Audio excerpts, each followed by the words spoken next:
Muito bem, este é a Conexão Futura ao vivo aqui pelo seu canal Futura e também pela internet no nosso site, que você, claro, já conhece, futura.org.br. Está aí na sua tela o espaço para você acompanhar nossa programação ao vivo ao longo das tardes e saber tudo sobre o canal Futura.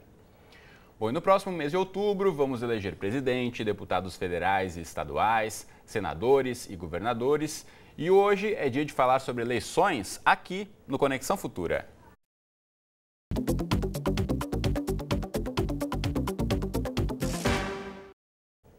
O Tribunal Superior Eleitoral divulgou recentemente o perfil dos eleitores brasileiros que vão votar neste ano. São mais de 142.822.000 eleitores que devem comparecer às urnas em 2014, número 5% maior do que em 2010. Quase a metade está concentrada na região sudeste e as mulheres são maioria.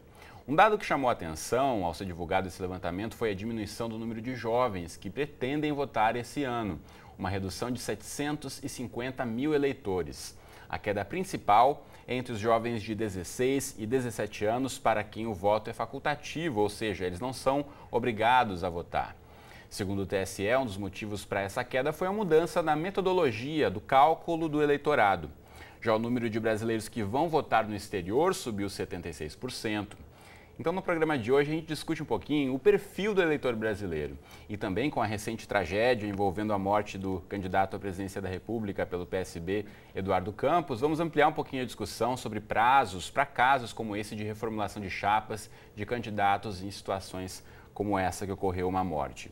Bom, para essa conversa recebemos aqui no estúdio o João Mendes, ele é professor de Direito Constitucional do curso jurídico ênfase. E aqui do meu lado está o Fábio Vasconcelos, ele é cientista político e professor da ESPM Rio. E logo mais a gente conversa também com a estudante de logística Maria Letícia Andrade, que conversa com a gente lá de São Paulo. E você em casa, como sempre, também é nosso convidado, aproveite aí para tirar suas dúvidas, mande recados, mensagens, opiniões, dúvidas sobre eleições, sobre o perfil do eleitorado brasileiro para a gente, primeiramente pela rede social. Você tem 2 canais diretos de comunicação conosco aqui no estúdio. O primeiro deles é o facebook.com/canal Futura Oficial. Você encontra aí já esse post que você pode curtir, comentar, compartilhar e deixar registrada aqui a sua questão. Também pela internet, mande mensagens para a gente no Twitter, marcando aí a sua dúvida com o perfil @canal Futura. Ou ainda, ligue 0 Operadora 21 3523 4098 de qualquer parte do Brasil. O bom e velho telefone está aí à disposição para você também entrar em contato com a gente. Enquanto você faz isso, eu dou as boas-vindas aqui aos nossos entrevistados, João e Fábio. Bem-vindos à Conexão, tudo bem com vocês? Tudo bem. Tudo ótimo. Beleza? Bom, a gente tem uns dados que a gente preparou aqui, uma cartela com os números, para a gente começar o nosso bate-papo falando sobre o perfil do eleitorado brasileiro. Então, a gente vai colocar na tela para você, enquanto eu vou aqui puxando as perguntas com o Fábio e com o João. Então, esse primeiramente é o calendário eleitoral. A gente sabe que de 19 de agosto a 2 de outubro tem propaganda eleitoral de TV e rádio. Então, a partir da próxima semana já se programe aí que a sua agenda, quando você for assistir TV e ouvir rádio, vai estar incluindo aí essa programação até o dia 2 de outubro. Aí no dia 3 é o último dia para divulgação paga de propaganda eleitoral. Dia 5 de outubro, dia das eleições. E no 26 de outubro, dia de eleições em caso de segundo turno. Por enquanto, aí, segundo as pesquisas recentes, pelo menos para presidente da República, indicavam questão de segundo turno. Agora a gente espera aí as próximas pesquisas após a morte de Eduardo Campos serem divulgadas também. Vamos colocar outra tela agora sobre o perfil do eleitorado brasileiro. A gente tem esses números aí, são muito volumosos, né? Se formos analisar, 142.822.046 eleitores que devem votar aí no próximo dia 5 de outubro. Entre eles, 1.638.751 jovens de 16 e 17 anos, que é essa faixa etária, como eu citei no comecinho do programa, que ainda não é obrigada a votar. 43,44% dos eleitores estão na região sudeste e mais da metade dos eleitores, 52,13%, são mulheres. Então vamos lá, a gente começar a tentar destrinchar um pouquinho esses números, né? Um número maior de eleitores, mas entre os jovens caiu. Eu queria começar ouvindo você, João. Como a gente tenta entender aí, isso quer dizer que o jovem está menos interessado na política ou não tem nada a ver com isso? Acredito que há uma relação, sim. Não é uma relação tão absoluta. Até nós conversávamos antes aqui conversava aqui com o Fábio antes disso. e o Fábio tem alguns dados bem interessantes na questão demográfica, mas ainda que não seja o único componente, o desinteresse do jovem, acredito que é um componente decisivo, sim, porque a gente percebe isso não só pelos números frios, mas se a gente for para a rua, a percepção geral que se vê nas ruas é que o jovem já não tem mais aquela mobilização para comparecer à urna, já que o voto para ele, ali, 16, 17 anos, é facultativo. Que é um fenômeno parecido com o que nós vemos em outras democracias, onde o voto não é obrigatório, em que os candidatos têm um dever, entre aspas, de não apenas convencer o eleitor a votar nele, mas de mobilizar o eleitor para comparecer no momento da votação, né? Então, essa mobilização ou essa falta de interesse na mobilização é um fenômeno que acredito que não seja só aqui no Brasil, não é só do jovem, como eu entendo, acontece em outros países, mas que a gente faz sentir aqui nos jovens exatamente porque não é obrigatório. Uhum. Já nas outras faixas da população, pelo voto ser obrigatório, especialmente ali entre 18 e 70 anos, a percepção disso, no meu sentir, seria com os votos brancos e nulos, onde o eleitor comparece, mas se manifesta pela anulação do voto ou por deixar ele branco. Ele comparece, mas não necessariamente está interessado no ato. Ele comparece, mas não se manifesta. Mas não se manifesta. Exatamente. Agora, Fábio, a questão que a gente lembra do ano passado, nas manifestações de junho e julho, onde muitos jovens foram às ruas, havia muito a questão do descontentamento e da decepção com o formato da política, dos partidos políticos. A gente vê agora esse número que eu acabei de dar aqui, de que diminuiu o número de jovens entre 16 e 17 aptos a votar nessa eleição em comparação com 2010. Essa relação de, enfim, decepção com política tem a ver, aí pergunto a você também o que eu perguntei a ele em relação ao número de jovens menos interessados na política formal, em querer votar, ou simplesmente é uma fórmula de cálculo diferenciada? Olha, você citou um ponto muito importante, a política formal, institucional, a via institucional da prática política.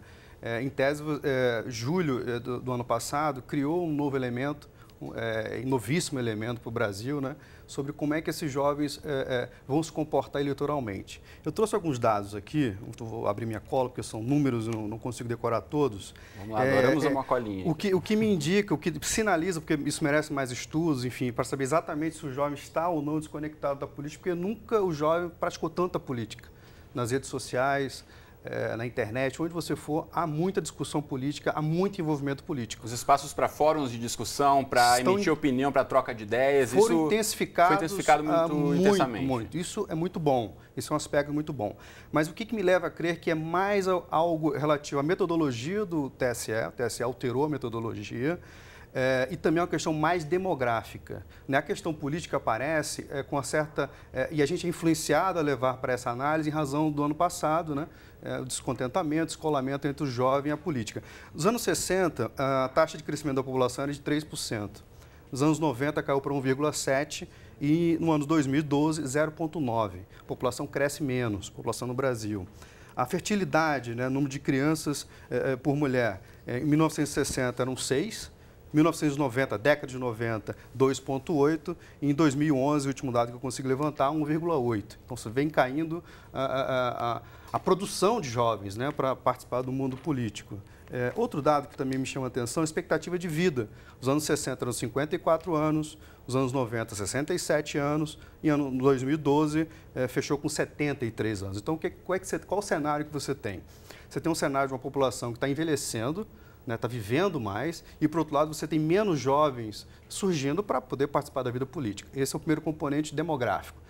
Componente político. Com certeza há algum componente político. O que eu não consigo ainda visualizar, ainda não encontrei nenhuma evidência disso, alguma indicação mais clara, diz que isso está conectado à questão etária.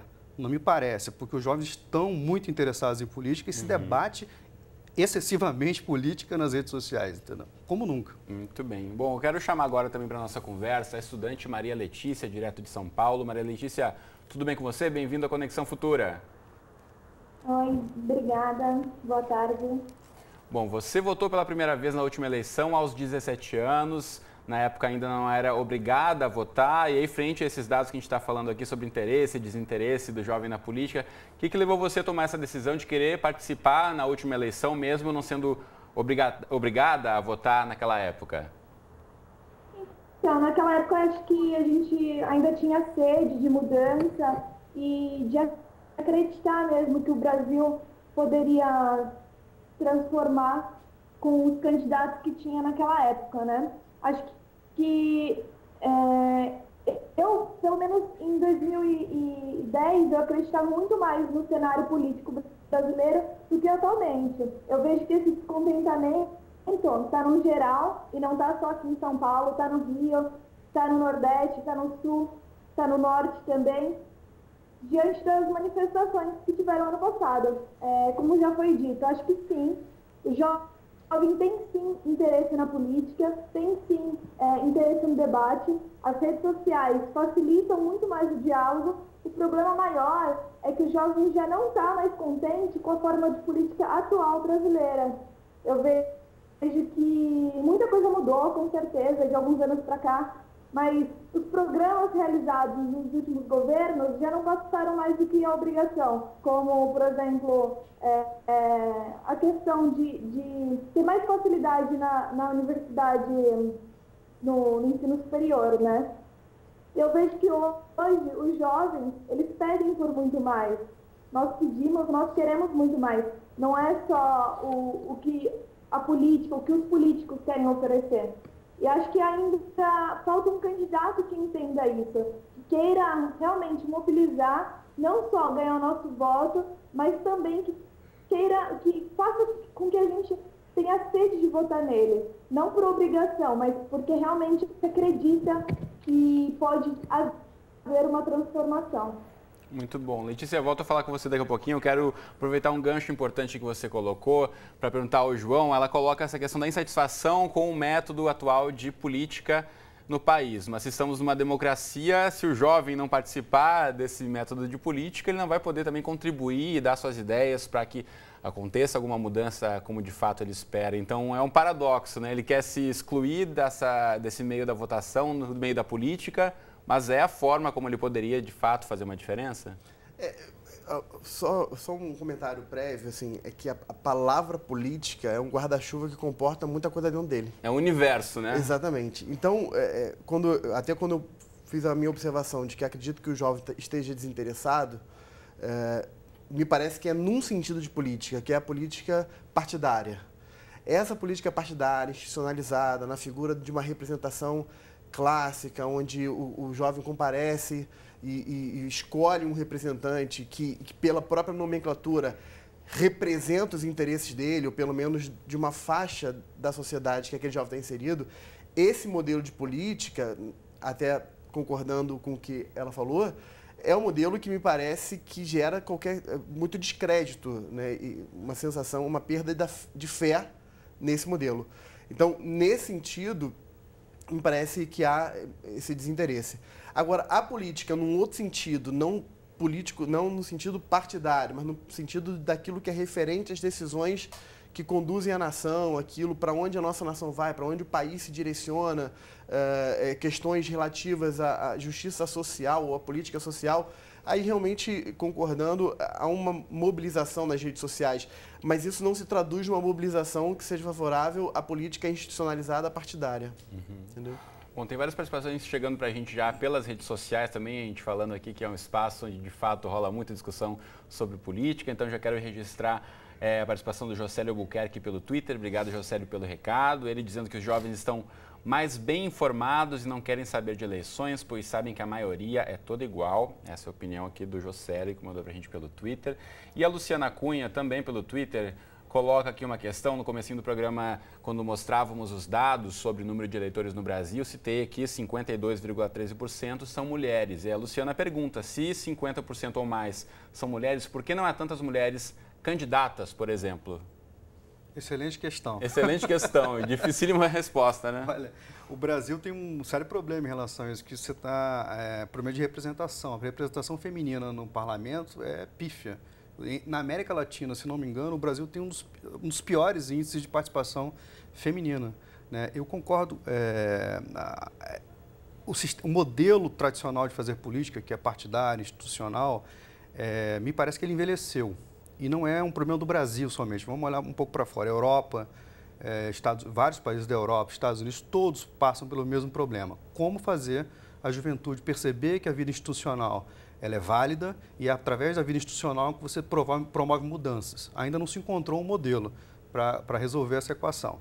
O fato é que essa mobilização que nasce de rede social, em grupos, escolas, universidades, o oxigênio que a democracia, mesmo a institucional, precisa para sobreviver e repensar os seus modelos. Não pensem vocês que o campo político não está atento a isso e não está rediscutindo modelos de como fazer a vida partidária e institucional oxigenar. Pegar esses áreas que vêm da juventude, que vêm de grupos na sociedade que discordam desse modelo. Há aí uma contestação, há algo público aí a ser debatido, e isso é super válido. Agora, a não participação feminina, essa é uma equação que vários colegas cientistas políticos até hoje não conseguiram. Os partidos têm enorme dificuldade de regimentar, de atrair mulheres para a sua vida partidária. Então, o problema está para além dos partidos. Os partidos talvez até tenham interesse porque querem ganhar eleições.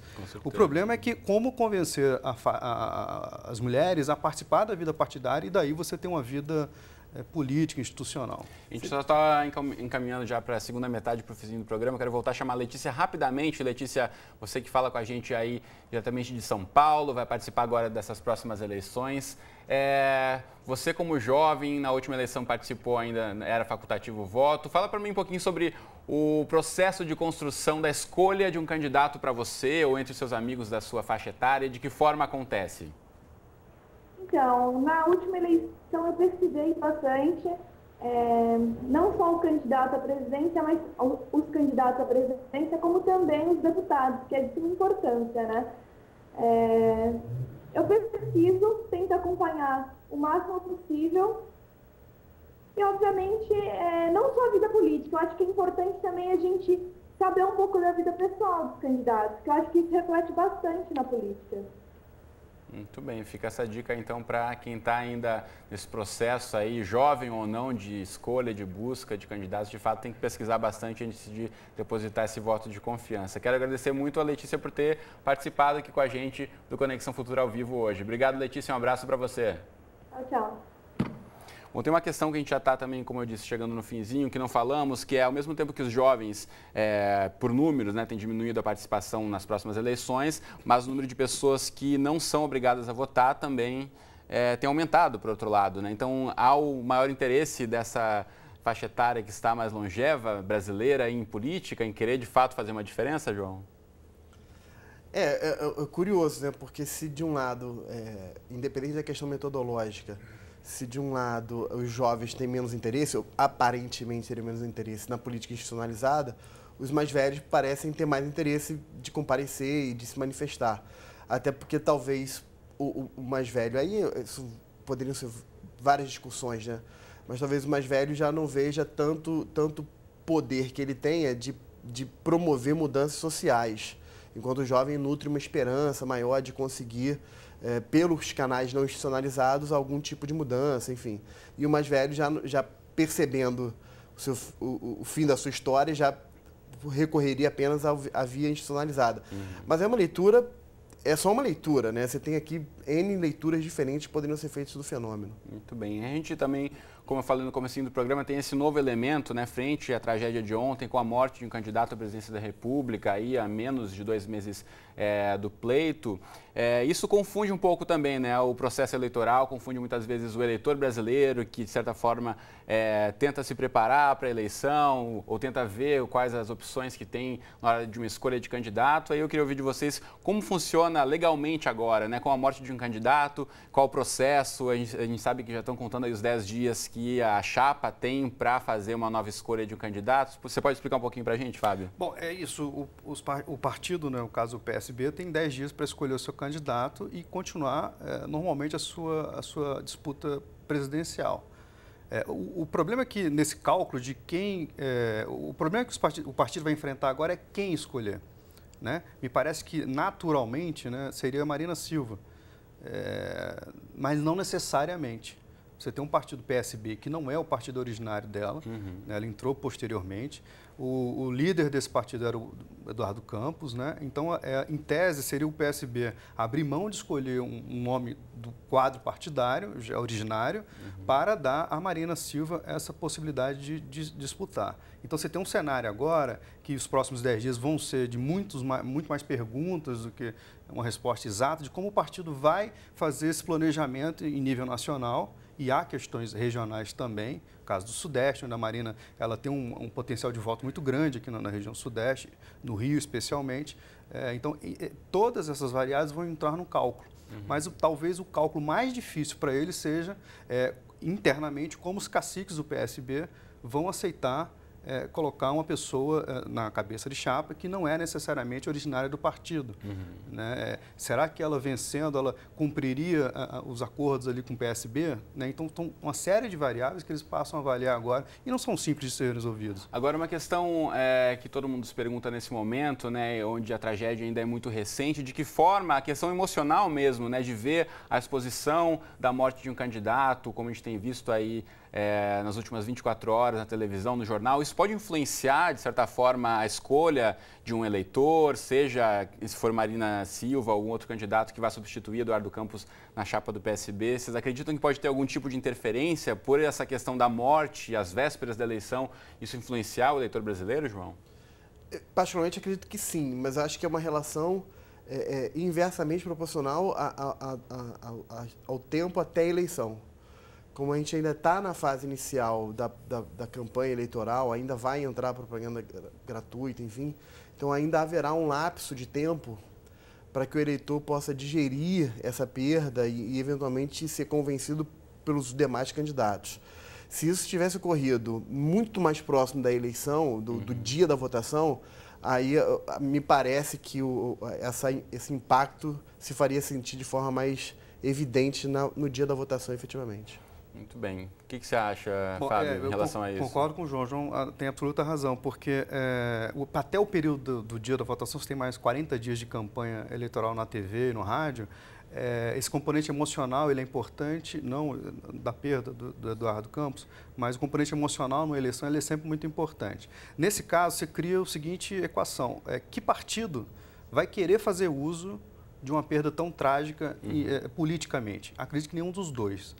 Mas você traz um elemento importante, que eu acho que é importante, que o próprio Eduardo Campos já estava conseguindo, de alguma maneira, trazer isso para o debate, fazer com que os dois grandes partidos que estão disputando aí reduzam o grau de polaridade e de uma certa ideia de guerra, né? Quando, na verdade, de certa forma, isso é positivo em política ou em qualquer outra decisão na vida, né? Que você não consiga ver apenas dois lados, que uma terceira, ou quarta ou quinta opção seja ao menos considerada na hora da escolha do voto. Nosso tempo, infelizmente, aqui já acabou. Quero registrar aqui que tem várias participações da Caroline, de outros usuários também pelo Twitter e todo mundo aqui reforçando um pouco o que passou pela nossa conversa, que essa política partidária antiga, com conceito de democracia distorcido, aí precisa ser renovado, por isso a insatisfação de tantos jovens. Então fica registrada aqui a participação também dos nossos espectadores pela internet. João e Fábio, muito obrigado pela presença hoje comigo no estúdio do Conexão. Foi um prazer recebê-los aqui. Obrigado pelo convite. Obrigado. Bom, você de casa, eu espero você aqui então de segunda a sexta ao vivo, às 2h30 da tarde, nas nossas representações meia-noite e meia, 7h30 da manhã